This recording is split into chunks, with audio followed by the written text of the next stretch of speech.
hard to think of two presidents with less in common than Calvin Coolidge and Donald Trump. For one thing, Coolidge held a variety of public offices before becoming president on August 2, 1923. Trump had no government or military experience before his inauguration in 2017. Yet these personal differences obscure important political similarities. Both Coolidge and Trump staked their presidencies on voter satisfaction with broadly shared prosperity.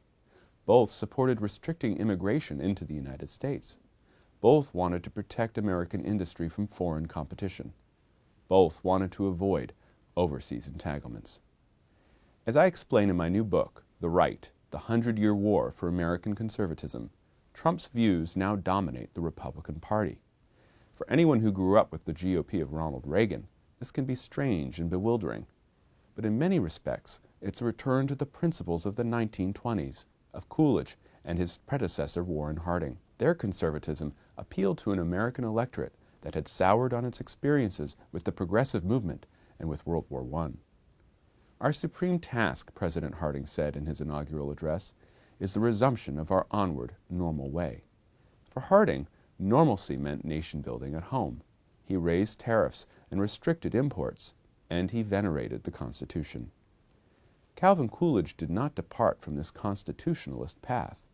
To Coolidge, the Declaration of Independence and the Constitution offered the last words in a centuries-long argument over popular sovereignty.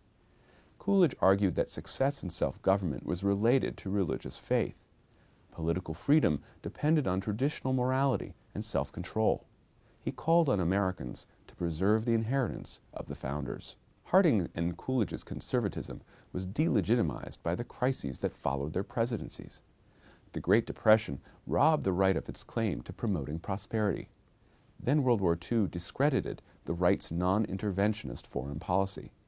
What emerged from the rubble was a post-war conservative movement that embraced alliances, military intervention, forward defense, free trade, and open immigration to defeat communism and fuel economic growth.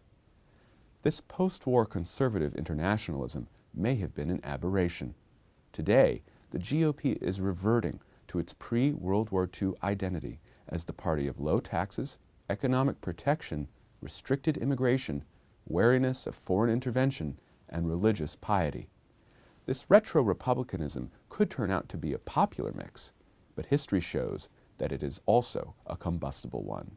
In its protectionism, resistance to immigration, religiosity, and antipathy to foreign entanglements, Donald Trump's Make America Great Again movement resembles the conservatism of the 1920s, with one significant difference. In the 1920s, the right was in charge. A century later, in the early 2020s, the right has been driven from power at the federal level. It has been locked out of the commanding heights of American culture. Its rhetoric has often veered into conspiracy theory. Cultural estrangement and economic insecurity have made today's Republicans much more open to government intervention in the market than their forebears. Harding and Coolidge stood for normalcy and Americanism. Even when he was president, however, Trump stood outside the system. Trump did not maintain the status quo. He challenged it. As the GOP has returned to its early 20th century roots, it has struggled to persuade Americans that its agenda and spokesmen are within the mainstream. The right has benefited more from the false steps of its opponents than the popularity of its own ideas and leading figures.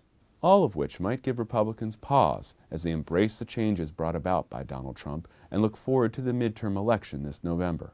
After all, the GOP enjoyed tremendous success during the 1920s and then spent the next 40 years in the political wilderness.